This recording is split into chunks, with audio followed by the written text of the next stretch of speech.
Well, folks, I'm back again to share a wee bit more about my life and the things that the Lord had been doing for me. Some funny things happened and some not so funny, but some of the things that stick out in my mind is being out around in a showing, which I loved in a showing in Donegal, where we did open airs a number of days during the week, visit houses and talk to people about the Lord, but didn't seem to be at that time an awful amount of interest. But there were good days, and we had days where we spent in prayer, asking and seeking and calling upon the name of the Lord to touch people's hearts and lives. And for a time, it didn't seem to be having an awful amount of effect. But then God never forgets and never casts your prayer to the one side. One of the funny things that happened was we had a second boy, Mark, and he was only a child, not able to walk, and I had him on a playpen made of concrete blocks. It was just happened to be block sitting, but one day he climbed out over it and was going down the middle of the street, and some woman came in with him in his arms, and I said, "Dan, is this your child?" And she felt, what does people would think about me this happening? But these kind of things happen, don't they?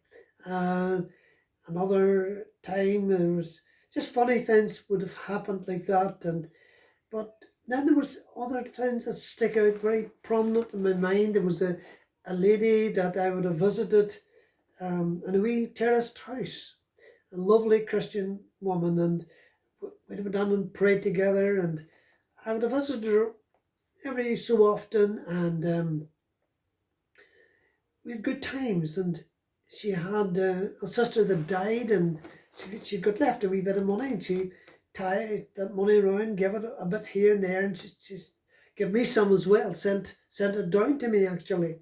But I got a letter from her, and it's important this because I want to show you that even the minutest little details, the way that God can actually work. And she sent me a letter, and in the letter was, "Jack, would you call and see me?" And I had no idea what she wanted, but I went and seen her, and we sat talking for a wee minute. She said, "Jack, I need to ask you a question." I thought, oh dear, what kind of question could she be asking me? She says, "Do you owe any money?" I says, "Maybe I can't at all say something like that to you." And she says, "Let me tell you a wee story." So she says, "I got some money left to me by my sister, and I thought, well, maybe I'll buy a wee washing machine and bits and pieces that I never had." And she says, I sat down and I give my tithe money out to different people that I thought were deserving, and you. But she says, I was putting some money into the post office, and I'm standing there before I went to the post office, and God began to speak to me and said, "Ruby, what age are you?" And she says, "Well, I think, I can't really remember exactly, but it's in her late 50s, maybe early 60s. And she says, God spoke to me and says, "Did ever you go hungry one day in all those 60, shall we say, years?" Ruby says to the Lord, "No, Lord, you never let me go hungry."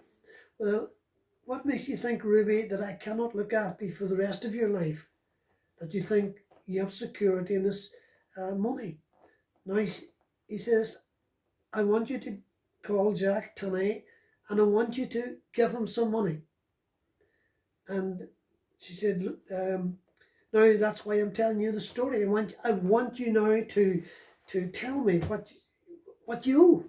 So I had, at that time, for some reason, I had a bill of about £240. I think it was exactly that figure. And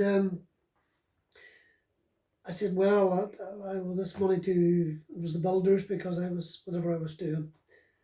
And she says, "Thank you," because I knew anyway what it was, because the Lord told me.